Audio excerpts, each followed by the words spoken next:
Tomás nació en Aquino, cerca de Nápoles, en 1225. Teólogo y filósofo, su pensamiento tuvo a Dios como tema central. Sin embargo, valoró debidamente la experiencia sensible y el poder de la razón, mostrando su filosofía una vigorosa tendencia hacia lo concreto. Su obra es uno de los momentos culminantes del pensamiento medieval, realizando la síntesis más acabada entre el aristotelismo y la doctrina cristiana.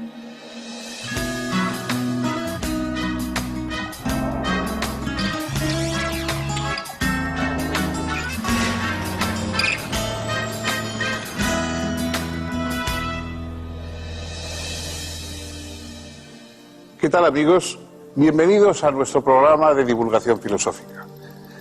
Los filósofos están siempre codeándose con los teólogos, o si quieren ustedes, la teología está planeando siempre también sobre la filosofía. Aristóteles, el propio Platón, han hablado indistintamente de los temas del mundo, de los temas de la realidad, y también han hablado de vez en cuando de la divinidad. Pero a partir de la filosofía cristiana, a partir de que el cristianismo se convierte en la gran ideología de Europa, naturalmente la teología adquiere un carácter, un peso mucho mayor del que había tenido nunca. En primer lugar, porque la teología está al servicio de una iglesia y esa iglesia es muy potente. Es decir, los filósofos normalmente hablan desde su opinión, desde su punto de vista, pero en aquel momento la gran Iglesia católica del medievo era la única y la gran fuente de poder ideológico que había en Europa. Y los teólogos eran los administradores de ese poder, de ese gran poder ideológico que era la religión católica. Dentro entonces de la filosofía había los que pretendían servir a la teología de un modo y los que pretendían servirla de otro, pero pocos de los filósofos de la época escapaban a los planteamientos teológicos. No fue una excepción Tomás de Aquino, el más grande sin duda de los filósofos medievales, el más potente, el más completo, y también, a pesar de que naturalmente era un hombre ortodoxo religiosamente, o a santo, como saben ustedes, tenía unas aportaciones que llegaron a ser importantes y casi, diría, revolucionarias. Por ejemplo, se convirtió en un abogado de las doctrinas de Aristóteles. Los libros de Aristóteles eran vistos con sospecha por parte de los teólogos católicos. Por una parte, porque era un pagano y por lo tanto que un pagano pudiera enseñar cosas a los cristianos no estaba bien visto. Y por otra parte, para colmo, porque las obras de Aristóteles habían sido conservadas por el mundo árabe, de modo que se duplicaba el que era un pagano que nos llegaba a través de los árabes. Estos no fueron argumentos que disuadieron a Santo Tomás de conceder toda su importancia a la filosofía de Aristóteles y a través de él de crear toda una filosofía cristiana apoyada en el aristotelismo.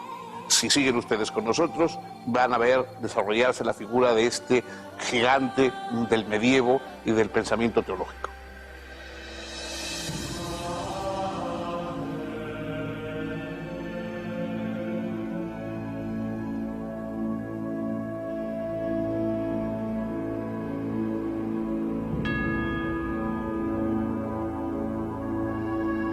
Los padres de Tomás pertenecían a la nobleza. Tuvo 6 hermanos y 5 hermanas, pero su padre decidió preparar al niño para que algún día pudiera ser elegido abad del monasterio benedictino de Monte Cassino. Ello sería conveniente para asegurar la fortuna familiar. Por eso, a los 5 años, lo envió a ese monasterio para iniciar su educación. Tomás permaneció durante 9 años en Monte Cassino y en 1239 fue a la Universidad de Nápoles para continuar sus estudios.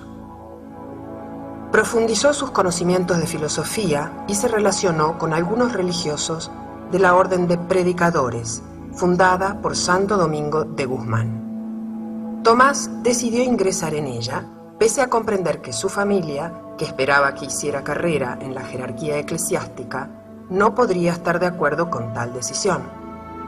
La orden dominicana, al igual que la franciscana, no daba a sus miembros más futuro que el de frailes mendicantes.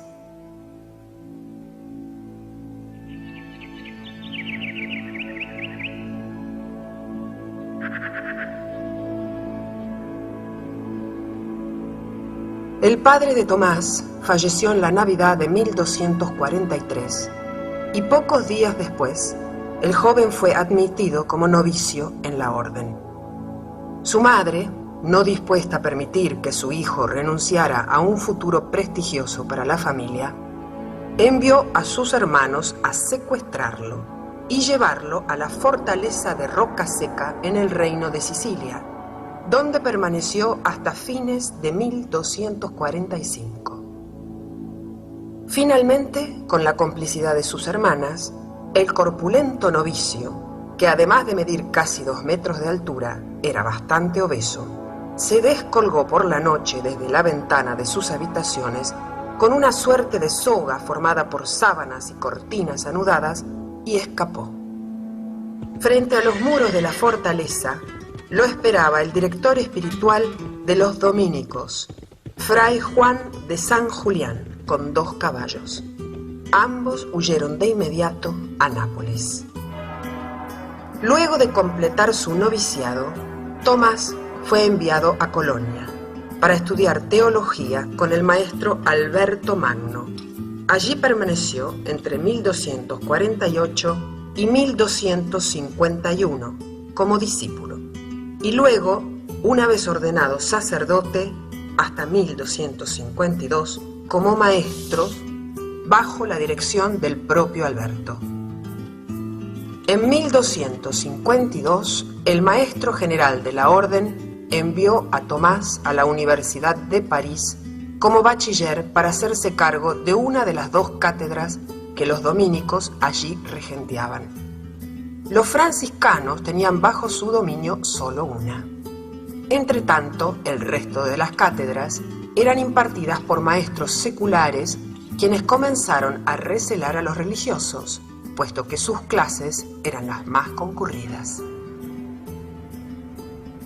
Las tensiones desencadenaron choques violentos entre los estudiantes universitarios y medidas arbitrarias por parte del claustro contra los maestros religiosos. Los concurrentes a las clases de estos eran amenazados para que no asistiesen. Algunos alborotadores irrumpían en las cátedras para generar desorden.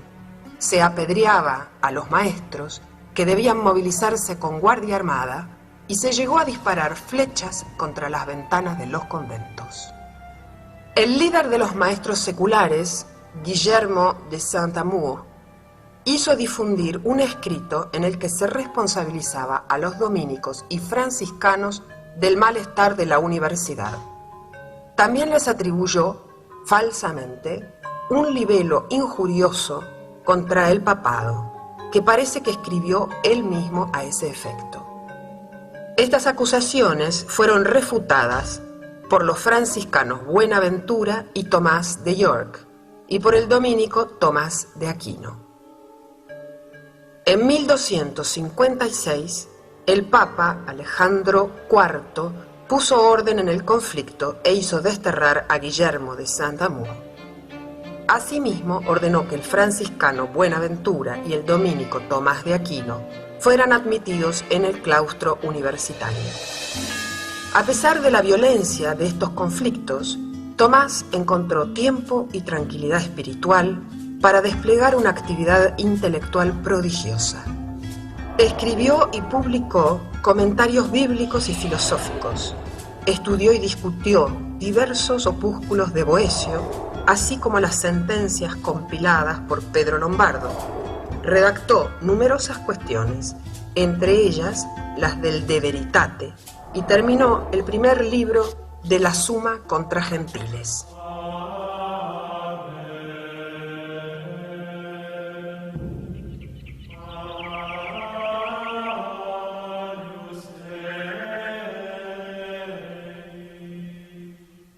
Entre 1259 y 1268 fue enviado por su orden a Italia y nombrado predicador general en el capítulo de Nápoles. En cumplimiento de las obligaciones correspondientes a ese cargo, viajó frecuentemente a diversas ciudades italianas, residiendo donde se instalase la corte pontificia. En este período fue teólogo, consultor del Papa. En estos años terminó su Summa contra Gentiles y su comentario a la obra del pseudo Dionisio Areopágita. A pedido del Papa Urbano IV, redactó la glosa evangélica conocida como Catena Aurea y otros textos. También se ocupó de temas doctrinales, teológicos y filosóficos. Quizá fue este el período más prolífico de su vida. En 1267 comenzó a escribir una obra que pudiese servir de libro de texto para los estudiantes de teología. Era la Summa Teológica.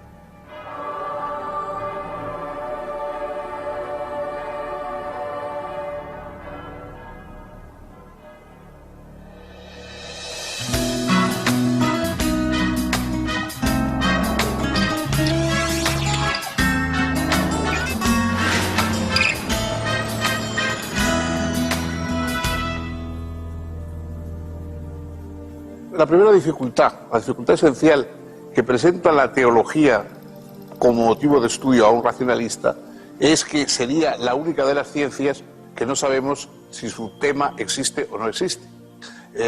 Naturalmente, para Santo Tomás de Aquino estaba fuera de toda duda la existencia de Dios, pero comprendía racionalmente que esta duda podía plantearse a alguien que no tuviera la fe. Entonces él distingue, por un lado, lo que aporta la fe y una creencia no discutida en Dios. Pero en cuanto se pone a actuar como filósofo, aun dentro de su teología, comprende la objeción de los que pueden poner en duda la existencia de Dios. Y hizo esfuerzos realmente extraordinarios por probar la existencia de Dios. ¿Cómo vamos a hablar, cómo vamos a hacer elucubraciones teológicas sobre cómo es Dios, cuáles son sus cualidades, cuáles son sus atributos, etcétera, si no sabemos si existe o no existe? Previamente a todo lo demás, hace falta establecer la existencia de Dios. Y una de las piezas más conocidas de la inmensa obra de Santo Tomás son las 5 vías, las 5 pruebas de la existencia de Dios. Las 5 vías se reducen un poco siempre a lo mismo, es decir, existe la realidad, existe el mundo con una u otras perfecciones, alguien tiene que haberlo hecho. Si vamos remontándonos, vemos que cada cosa, cada árbol da lugar a nuevas semillas y nuevos árboles, cada animal engendra nuevos animales, etc. Todo tiene como un proceso, pero en un momento debe haber un comienzo, y ese comienzo tiene que ser un creador que no haya sido previamente creado, y todas esas vías, cree él racionalmente, llevan a esa conclusión del creador final. Bueno, en su momento esto fue, ya era audaz el querer probar la existencia de Dios, puesto que de alguna manera aceptaba que hubiera quien dudase de ella, de modo que no hay que quitarle importancia a la audacia de alguien que decide probar la existencia de Dios por si acaso es necesario. Obviamente la historia no ha aceptado en gran parte las vías que se deben a una física antigua y a unos conocimientos muy dudosos sobre el mundo, y sobre todo a un malentendido, que es que no se puede explicar lo que no sabemos por algo que conocemos aún menos. Es decir, conocemos poco del origen del universo, pero nada de Dios, y por lo tanto decir que Dios explica el origen del universo, se sigue una pregunta inmediata: ¿y quién explica a Dios? ¿No? Este sería el final de la cuestión, pero naturalmente ni Santo Tomás ni su tiempo permitían llegar tan lejos.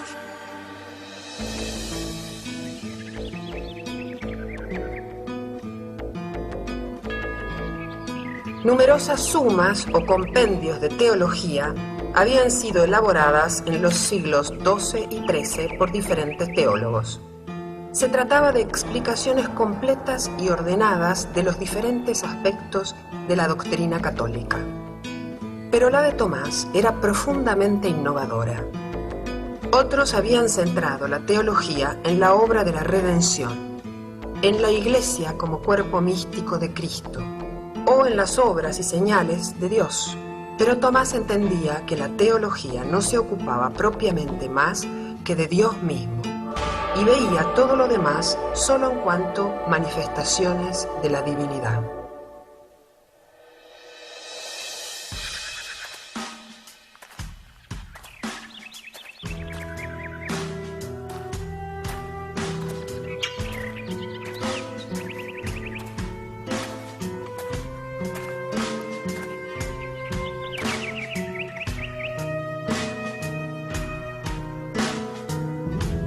La teología, para Tomás, debe moverse siempre dentro de la fe y explicar con razones la naturaleza de los dogmas. El elemento de autoridad es usado en su suma teológica con extrema sobriedad y solo recurriendo a las autoridades que el adversario admite o reconoce. En este sentido, la suma pretende movilizar las riquezas de la razón humana. Cada artículo de la suma consta de 4 partes. En la primera parte, quaestio, se plantea el problema en forma concisa. En la segunda parte, disputatio, se exponen los principales argumentos a favor y en contra. En la tercera parte, responsio, se presenta la solución razonada y justificada. En la cuarta parte, vera solutio, vuelve sobre los argumentos expuestos en la disputatio para eliminar las razones falsas y afirmar definitivamente la verdadera solución del problema propuesto originalmente. En 1269, el general de la Orden volvió a enviar a Tomás a París para que se hiciese cargo de la cátedra para extranjeros en la universidad. La situación era crítica, porque por un lado, los maestros seculares, ahora liderados por Gerardo de Abbeville, habían recrudecido nuevamente sus actitudes para con los frailes mendicantes, y por otro lado, los averroístas latinos, así llamados por derivar su conocimiento de Aristóteles a partir del comentarista musulmán Averroés, presentaban, de la mano de Siger de Brabante, un aristotelismo demasiado radical y poco compatible con las doctrinas cristianas. La filosofía aristotélica había desaparecido del horizonte cultural europeo occidental durante varios siglos. Solo la lógica había sido conservada y cultivada. Al traducirse al latín durante el siglo XII la obra de Averroés y otros comentaristas musulmanes, los textos aristotélicos fueron recuperados, produciendo una profunda crisis en el ambiente escolástico. Algunos autores se habían convertido a esa versión mahometana de Aristóteles, a pesar de incurrir en doctrinas que no parecían admisibles desde la fe cristiana. Esas actitudes suponían el riesgo de que el aristotelismo fuese condenado por la Iglesia como contrario a la fe. Tomás entendía que no se podía renunciar a Aristóteles, sino que solo cabía corregirlo y depurarlo. Por ello encargó a Guillermo de Moerbeke, dominico y helenista, que tradujera directamente del griego, lo más fielmente posible, los libros de Aristóteles. A la vez acometió la tarea de defender al filósofo tanto de quienes lo seguían irreflexivamente como de quienes lo rechazaban por fidelidad a cierto tradicionalismo platonizante o hasta irracionalista. No era una tarea sencilla. La Santa Sede prohibió los libros aristotélicos hasta que fuesen corregidos. Los franciscanos se unieron a los seculares en la condena de todo aristotelismo. En 1270, Tomás sostuvo una disputa pública con el regente de la cátedra franciscana, Juan Peckham, y logró que éste admitiese que la doctrina tomista, a pesar de basarse en Aristóteles, no era contraria a la fe. Poco después, el obispo de París, Esteban Tempier, condenó 13 proposiciones aristotélicas, buscando afirmar así la teología tradicional. Tomás no demoró en probar que dichas proposiciones no eran verdaderamente aristotélicas, sino de sus comentaristas árabes. A la vez escribió un tratado contra las enseñanzas del averroísta Siger de Brabante, quien profesaba la eternidad del mundo y la mortalidad del alma, tan sólido y persuasivo que logró convencer a su antagonista. De hecho, Siger redactó a continuación una obra en la que corrigió su anterior doctrina, expresando su admiración por Tomás. Mientras participaba en estas discusiones, Tomás encontró tiempo para seguir desarrollando una impresionante obra escrita. Además de numerosos opúsculos, comentarios, tratados y cuestiones disputadas, finalizó en 1270 la primera parte de la Summa Teológica y en los 2 años siguientes concluyó la segunda parte.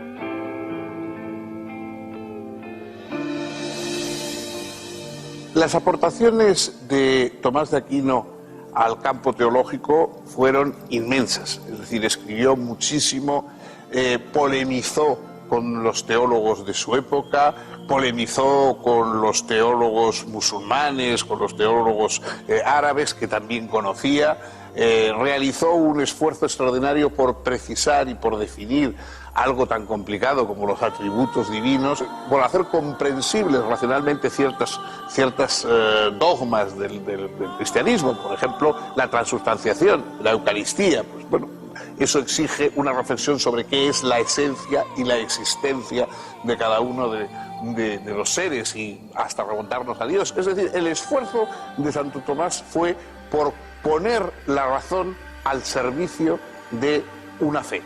Claro, esto da que él partía de la base de que ya había llegado a la conclusión cuyo camino iba a recorrer.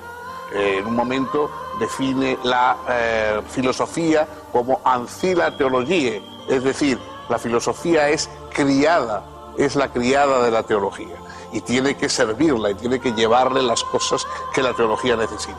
Esto es un poco algo que va en contra del espíritu filosófico tal como lo entendemos. La filosofía precisamente lo que se hace es preguntar dudas, preguntar cuestiones que no sabe a dónde van a llevar. Santo Tomás está ya en el conocimiento de allí donde quiere llegar y lo que hace es brindar caminos racionales, pero para que lleven a una situación, a una condición que él ya ha aceptado de antemano. Es, por supuesto, un serio, digamos, argumento en contra de su propósito filosófico, pero no cabe duda de que la honradez y la determinación con que lleva a cabo ese intento racional de llegar hasta lo que está más allá de la razón son verdaderamente dignos de reconocimiento y sobre todo en su momento fueron y chocaron con conservadurismos que se negaban siquiera a plantear el que la razón pudiera escalar grados hacia la majestad de la divinidad.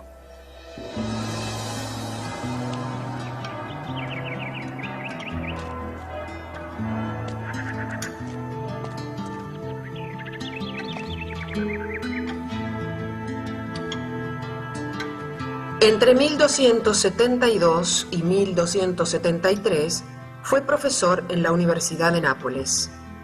Comenzó a trabajar entonces en la tercera parte de la Summa Teológica, que se ocupa de Cristo.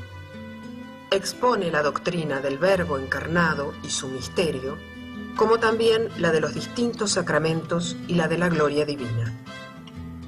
En marzo de 1273, durante la misa, sufrió un éxtasis profundo y prolongado. A pesar de ser sacudido por quienes lo acompañaban, no volvió en sí inmediatamente, y cuando lo hizo estuvo derramando su llanto por horas, aunque no dijo nada respecto de lo que había experimentado. En los meses siguientes trabajó sin descanso en su obra y dedicó largas horas a orar arrodillado frente a un crucifijo. Finalmente, el 6 de diciembre de ese mismo año, día de San Nicolás, luego de haber concluido la cuestión 90 de la tercera parte de la Summa Teológica, tuvo una nueva experiencia de arrobamiento, aún más profunda que la anterior. De inmediato archivó en un armario papel, plumas y tintero. No trabajó más en la Summa Teológica ni en ningún otro texto. Cuando sus colaboradores le pidieron que terminase el trabajo, pues era muy poco lo que faltaba, solo respondió que no podía. Finalmente dijo a su secretario, Fray Reginaldo de Piperno, que después de lo que había experimentado, le parecía innecesario todo cuanto había escrito a lo largo de su vida.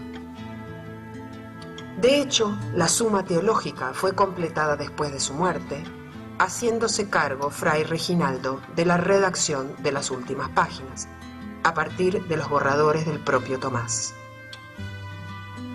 Al morir, Tomás dejó más de 130 obras, entre comentarios, sumas, opúsculos, cuestiones, conferencias y sermones. Más de 890 lecciones sobre libros de Aristóteles, más de 1650 lecciones sobre la Sagrada Escritura y alrededor de 3000 artículos sobre las secuencias. Su Suma contra Gentiles consta de 463 capítulos.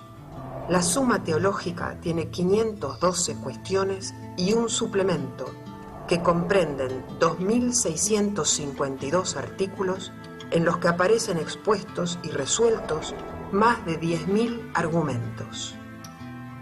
En 1323, el Papa Juan XXIII procedió a la canonización de Tomás, afirmando que cada uno de los artículos de su Suma Teológica era ya un milagro.